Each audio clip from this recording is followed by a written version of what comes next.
Ladies and gentlemen, you've heard all the evidence. I submit that this was not a hot-blooded crime of passion. Consider this. A revolver holds 6 bullets, not 8.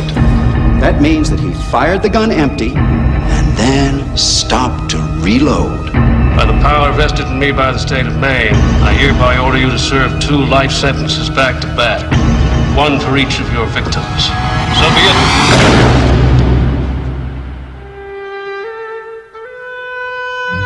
Send you here for life? That's exactly what they take. I believe in 2 things. Discipline. Help me, Dad! And the Bible. Here you'll receive both. Andy came to Shawshank Prison in 1947. Why'd you do it? I didn't, since you asked. You can fit right in. I must admit, I didn't think much of Andy first time I laid eyes on him. He had a quiet way about him. A walk and a talk that just wasn't normal around here. There are places in the world that aren't made out of stone. There's something inside they can't touch. What are you talking about? Hope. Let me tell you something, my friend. Hope is a dangerous thing. Damn it, Dufresne, you're putting me behind! Hope can drive a man insane. You better be sick or dead in there, I kid you not! You better get used to that idea. Oh, my holy God. I guess it comes down to a simple choice, really. Get busy living, or get busy dying. Get busy living, or get busy dying. That's damn right.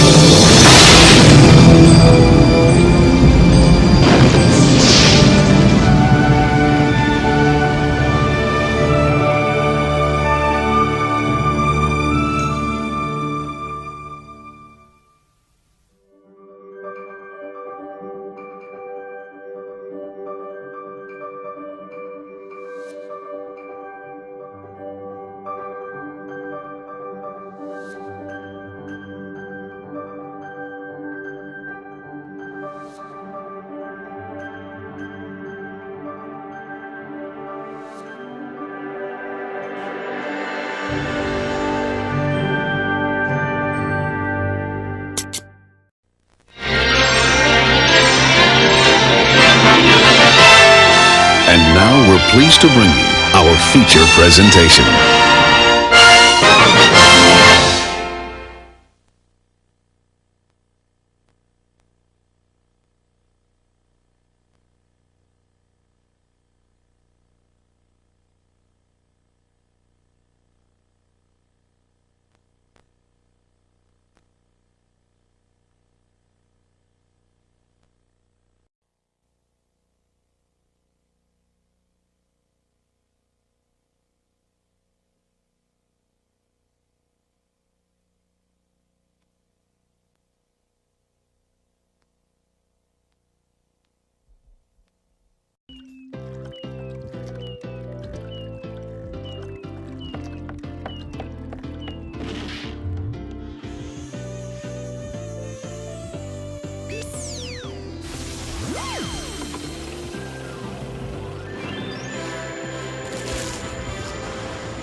If you like, Mrs. Stevens, I could bring in some more cuttings for you. Thank you, Miss Kenton. But I regard this room as my private place of work, and I prefer to keep distractions to a minimum. Would you call flowers a distraction then, Mr. Stevens? I appreciate your kindness, Miss Kenton, but I prefer to keep things as they are. Oh, and since you are here, there is a matter I wanted to mention to you, just a small matter. I happened to be walking past the kitchen yesterday morning, and I heard you calling to someone named William. May I ask who it was you were addressing by that name? Why, Mr. Stevens, I should think I was addressing your father. Oh. There are no other Williams in this house, I take it? True. May I ask you in future, Miss Kenton, to address my father as Mr. Stevens? If you are speaking of him to a third party, you may wish to call him Mr. Stevens Senior to distinguish him from myself. So I would be most grateful to you, Miss Kenton. I don't quite understand what you're getting at, Mr. Stevens. I am the housekeeper in this house, and your father is the under-butler. In other houses, I was accustomed to address the under-servants by their Christian names. Miss Kenton, if you would stop to think for a moment, you would realize that how inappropriate it is for one such as yourself to address as William someone such as my father. Well, I'm sure, Mr. Stevens, it must have been very galling for your father to be called William by one such as myself. Miss Kenton, all I'm saying is that my father is a person from whom, if you wish to be more observant, you may learn many things. I'm most grateful for your advice, Mr. Stevens, but do, please, tell me just what marvellous things might I learn from your father? I might point out that you're still often unsure of what goes where and which item is which. I'm sure Mr. Stevens Senior is very good at his job. But I can assure you, Mr. Stevens, that I'm very good at mine. Oh, of course. Thank you. And now, if you will, please excuse me. Miss Kenton?